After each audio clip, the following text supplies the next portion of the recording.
When was the Sabbath made? Well, according to scripture, we see in Exodus chapter 16, Nehemiah chapter 9, Exodus chapter 20, at the Sinai Peninsula, that the Sabbath was given to the Israelites. So the Sabbath was not made at creation? No, I don't see the Sabbath being made at creation. So There's nothing in Genesis chapter 2 that says anything about a Sabbath in creation. So, all right. So then when God rested from all his works on the seventh day, that was not the Sabbath. You can call it the Sabbath, but contextually, I don't see where that is a Sabbath. Okay, what does Sabbath mean? Sabbath simply means to rest. The noun means to rest. So the Sabbath day in Exodus chapter 16 and 20, we have as a noun, it's an institution, a day that was given to the Jews to rest after 6 days of labor. But in Genesis chapter 2, we don't see a day, a noun, in which God rested. That's actually a verb that he created. He rested, he Shabbat. And then he continued to be in that state of resting. It was not a day or institution that was created and then given to anybody in the creation story.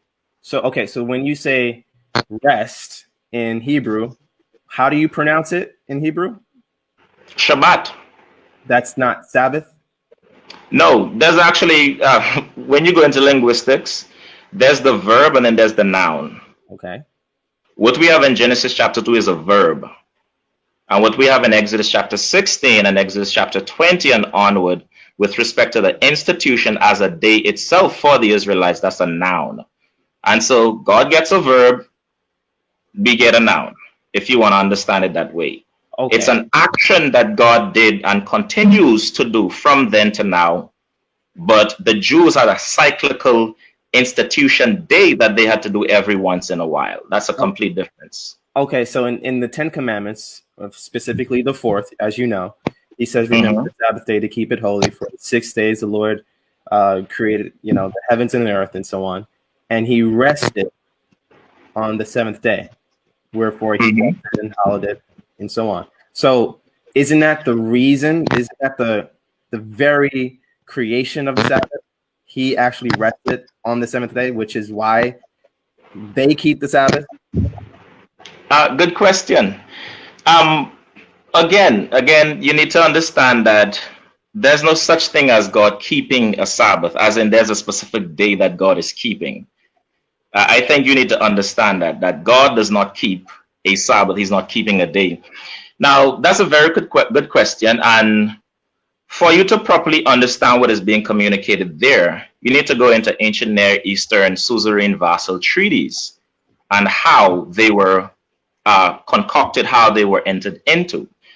And so when God tells the Israelites to remember the Sabbath, to keep it holy, and he grounds that command in his actions of Genesis chapter 2, it is not saying that he kept a Sabbath and therefore they must keep a Sabbath. He's actually given them this command to follow along with all of the others by his authority, following his example in a miniature way. And so in Genesis chapter 2, God worked for 6 days, he Shabbat. He entered into a state of rest once and for all. But in Exodus chapter 20, God is asking Israel, and when you couple that with Deuteronomy chapter 5, he's commanding Israel to follow his example in a miniature way. So he rested once and for all, but Israel cannot rest once and for all. They would have a cyclical rest. And the authority and the foundation by which he's able to give this command is the fact that he did something similar. That is what we're seeing in Exodus chapter 20 right there. And not so much that God is saying, hey, I kept a Sabbath in Genesis 2. I am still keeping a Sabbath every seventh day, and therefore you must do the same. That would be very far-fetched to pin God down to the activities and issues of his creation.